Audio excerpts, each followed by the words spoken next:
നമസ്കാരം.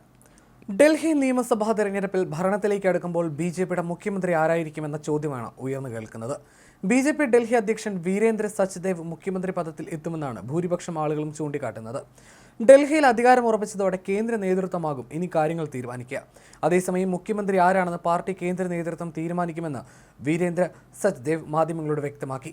ഡൽഹി തെരഞ്ഞെടുപ്പിൽ പ്രതീക്ഷിച്ച മുന്നേറ്റമാണ് ബി.ജെ.പി നേടിയതെന്നാണ് വീരേന്ദ്ര സച്ദേവ് മാധ്യമങ്ങളോട് പ്രതികരിച്ചത്. ബി.ജെ.പി പ്രവർത്തകർ കഠിനാധ്വാനം ചെയ്തുവെന്നും പൂർണ്ണഫലം വരാൻ കാത്തിരിക്കുകയാണെന്നും വീരേന്ദ്ര സച്ദേവ് വ്യക്തമാക്കി.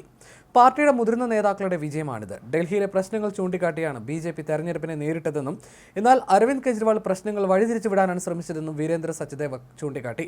ഡൽഹി മുനിസിപ്പൽ കോർപ്പറേഷൻ തെരഞ്ഞെടുപ്പിൽ നേരിട്ട കനത്ത പരാജയത്തിന് പിന്നാലെ ആദേശ് ഗുപ്ത രാജിവെച്ചതോടെയാണ് ബി.ജെ.പി സംസ്ഥാന അധ്യക്ഷ പദവിയിലേക്ക് വീരേന്ദ്ര സച്ദേവ് എത്തുന്നത്. ഡൽഹി ഘടകം ഉപാധ്യക്ഷനായി പ്രവർത്തിച്ചു വരികയാണ് സച്ദേവയ്ക്ക് അധ്യക്ഷ പദവി ലഭിക്കുന്നത്.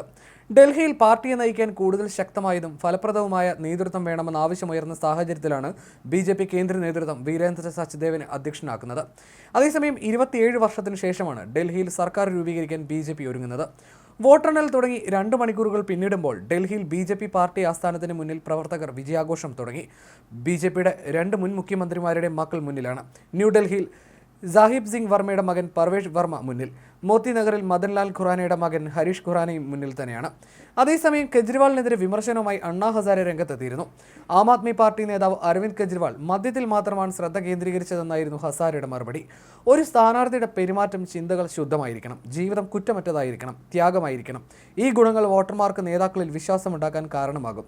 ഞാനിത് അരവിന്ദ് കെജ്രിവാളിനോട് പറഞ്ഞെങ്കിലും അദ്ദേഹം ശ്രദ്ധിച്ചില്ല. ഒടുവിൽ അദ്ദേഹം മദ്യത്തിൽ ശ്രദ്ധ കേന്ദ്രീകരിച്ചു. പണത്തിന്റെ സ്വാധീനമാണ് കെജ്രിവാളിനെ നയിച്ചതെന്നും ഹസാരെ പറയുന്നു. ഡൽഹി നിയമസഭാ തെരഞ്ഞെടുപ്പിൽ ആം ആദ്മി പാർട്ടിക്കേറ്റ തിരിച്ചടിക്ക് പിന്നാലെയായിരുന്നു ഹസാരയുടെ വിമർശനം. കെജ്രിവാൾ തന്റെ നിർദ്ദേശം ചെവിക്കൊണ്ടില്ലെന്നും പണവും മദ്യവും കണ്ട് മതിമറന്നെന്നും ഹസാര വിമർശിച്ചു. തെരഞ്ഞെടുപ്പിൽ മത്സരിക്കുമ്പോൾ സംശുദ്ധരായവരെ മത്സരിപ്പിക്കണമെന്നും സ്ഥാനാർത്ഥിയുടെ പെരുമാറ്റം, അവരുടെ ജീവിതം, ചിന്തകൾ ഇതെല്ലാം പ്രധാനമാണെന്നും താൻ ആവശ്യപ്പെട്ടിരുന്നുവെന്നും എന്നാൽ ഇതൊന്നും കേൾക്കാൻ കെജ്രിവാൾ തയ്യാറായില്ലെന്നും ഹസാരെ പറയുന്നു. ഫലത്തിൽ കെജ്രിവാളിന്റെ തോൽവി ഹസാരയ്ക്ക് പ്രിയപ്പെട്ടതാകുകയാണ്. ഡൽഹിയിൽ രാഷ്ട്രീയമായി സജീവമായതിനു ശേഷം കെജ്രിവാൾ തന്റെ രാഷ്ട്രീയ ഗുരുവായ അണ്ണാ ഹസാരെ കാണുക പോലും ചെയ്തിട്ടില്ല. ഡൽഹി മുഖ്യമന്ത്രി സ്ഥാനം ജയിലിൽ നിന്ന് ജാമ്യത്തിലിറങ്ങിയ ശേഷം അരവിന്ദ് കെജ്രിവാൾ രാജിവെച്ചിരുന്നു.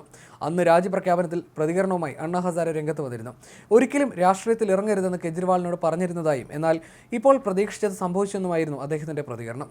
രാഷ്ട്രീയത്തിൽ ഇറങ്ങരുതെന്ന് കെജ്രിവാളിനോട് നേരത്തെ പറഞ്ഞിരുന്നു. സമൂഹത്തെ സേവിക്കുന്നതിൽ ശ്രദ്ധ കേന്ദ്രീകരിക്കാൻ നിർദ്ദേശിച്ചു. അങ്ങനെയെങ്കിൽ അദ്ദേഹം മഹാനാവുമായിരുന്നു. ഞങ്ങൾ ഒരുപാട് കാലം ഒന്നിച്ചുണ്ടായിരുന്നു. രാഷ്ട്രീയത്തിൽ ഇറങ്ങരുതെന്ന് പലതവണ പറഞ്ഞു. എന്നാൽ അദ്ദേഹം അത് കേട്ടില്ല. ഇപ്പോൾ സംഭവിക്കാനുള്ളത് സംഭവിച്ചിരിക്കുന്നുവെന്ന് അണ്ണാ ഹസാരെ പറഞ്ഞു. തുടക്കത്തിൽ ഒരു സന്നദ്ധ പ്രവർത്തകനായി കെജ്രിവാൾ തന്നോടൊപ്പം ഉണ്ടായിരുന്നുവെന്ന് അണ്ണാ ഹസാരെ പറഞ്ഞിരുന്നു. ജീവിതത്തിൽ എപ്പോഴും പെരുമാറ്റവും കാഴ്ചപ്പാടുകളും നല്ല രീതിയിൽ സൂക്ഷിക്കണമെന്ന് താൻ കെജ്രിവാളിനോട് പറയുമായിരുന്നു.